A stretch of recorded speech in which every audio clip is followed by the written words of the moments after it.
Another week, another bunch of goodness to talk about from the latest episode of WandaVision. This week was full of dramatic elements, Easter eggs, and surprises. Let's get busy with it.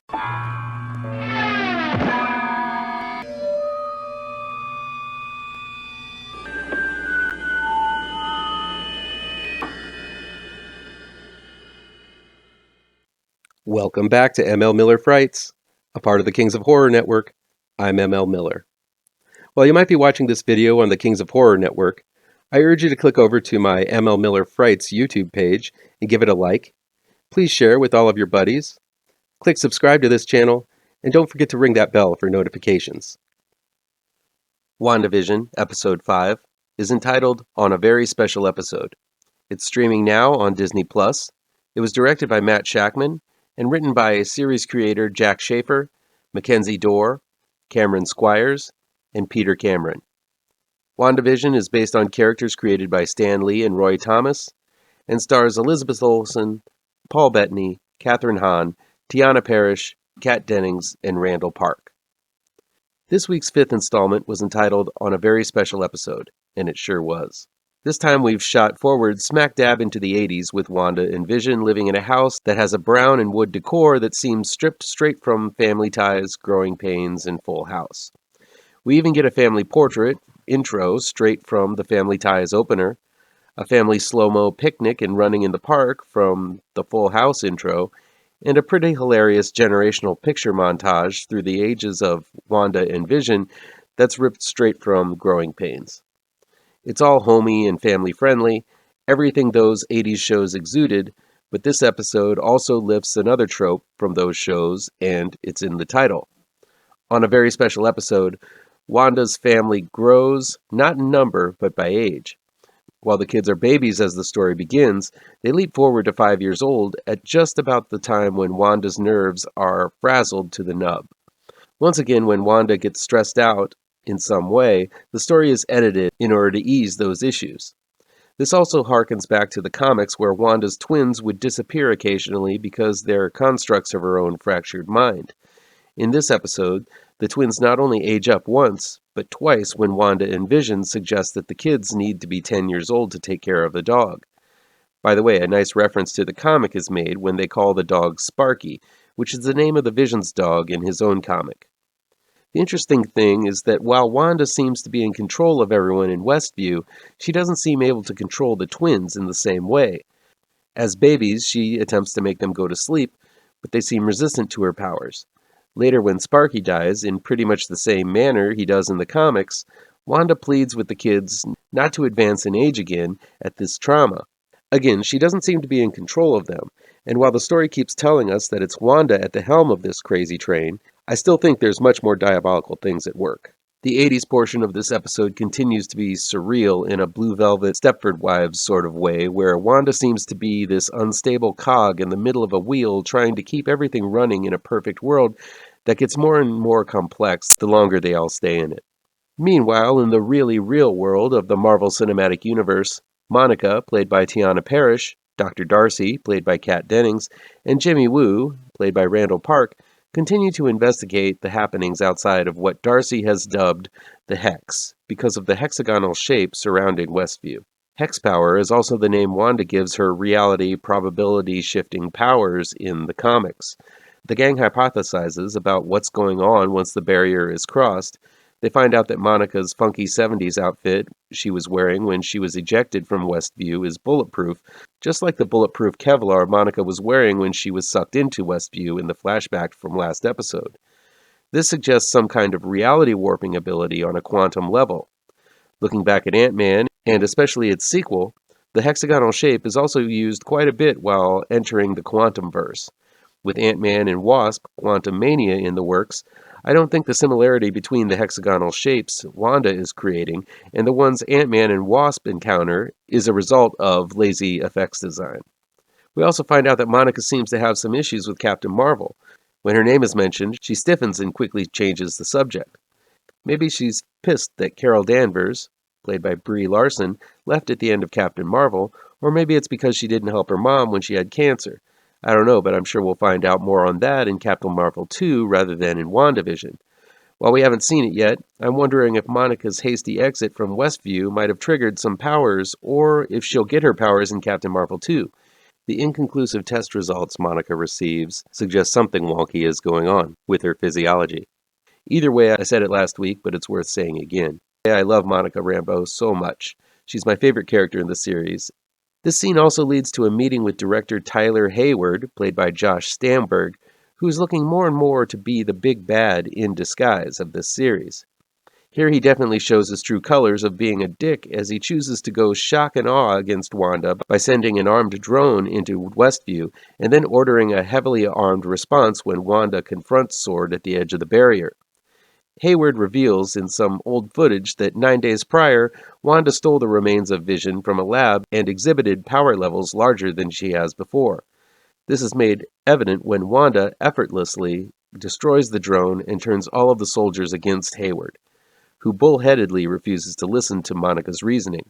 The exchange between Wanda and Monica here is tense as can be, and while it looks like Wanda is the big baddie here, Monica's faith in her seems to suggest that something much worse is happening, and Wanda is being duped and manipulated.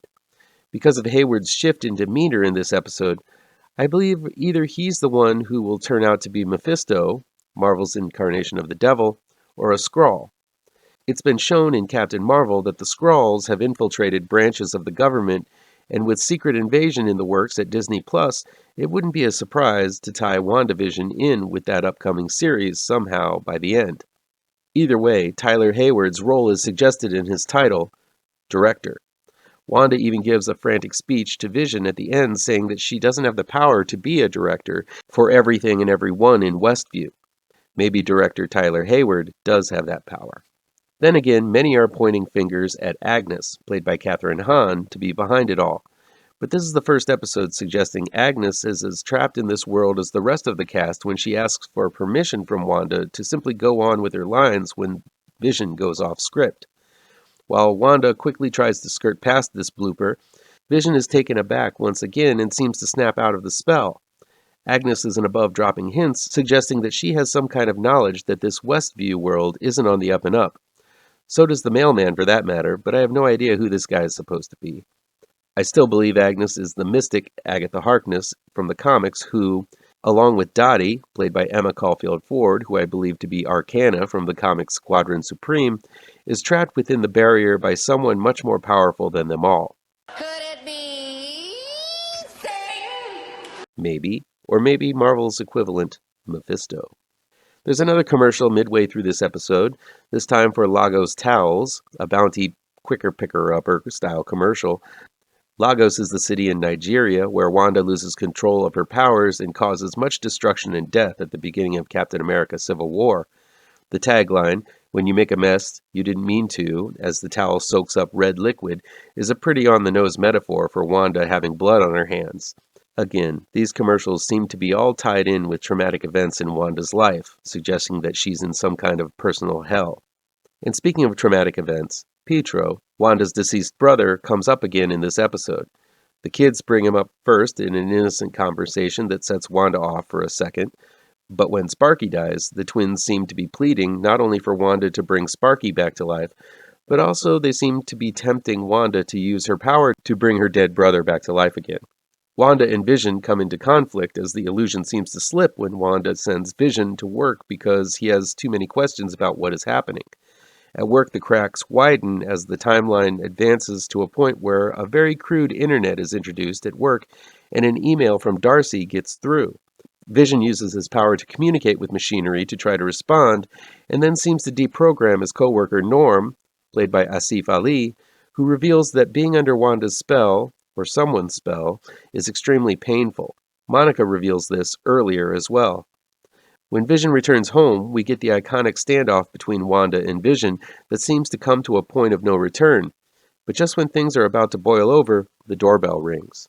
This is again a scene where we see Wanda is not in control of what's going on, or at least not consciously, as she even says to Vision, "I didn't do that." Who's at the door? Well, it's Quicksilver, but not our Quicksilver. Darcy explains that Pietro has been recast, a throwback to TV's sitcoms who suddenly recast a character with another character. But to you and I, we know that this isn't just some random recasting, but Evan Peters, the Pietro from the Fox X-Men movies, not Aaron Taylor Johnson, the Pietro from Wanda's reality. So whomever is pulling the strings, or pulling Wanda's strings, might not be able to cheat death, but they can pull someone from another reality. Again, I must remind you that Wanda is going to be a major player in Doctor Strange in the Multiverse of Madness, and of course, the next Spider-Man movie involves the multiverse as well. I guess this means that if they want to, Disney can pluck specific characters from Fox's films, like Evan Peters' Pietro, or say, Deadpool.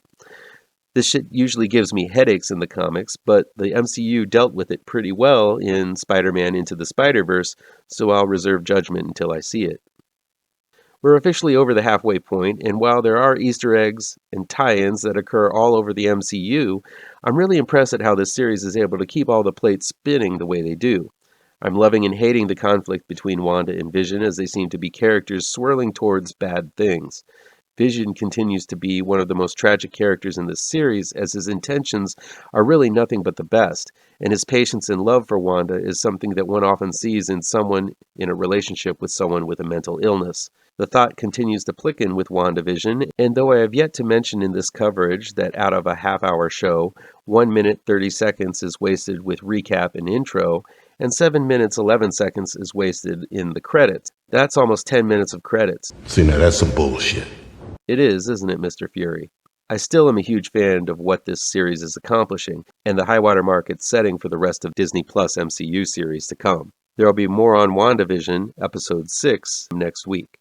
That'll be it for today.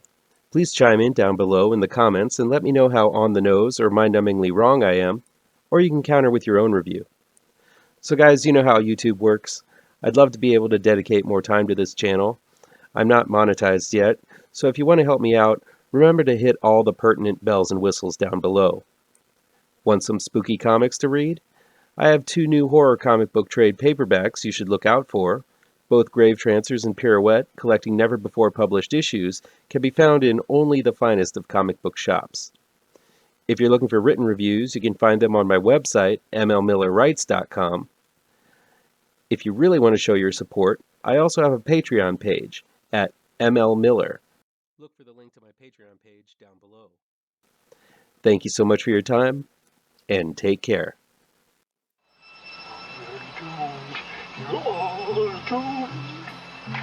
You're doomed to live the life you're meant to be, stuck inside your reality. You're doomed. Oh, you're doomed. You're doomed. You're doomed. Live the life that you are meant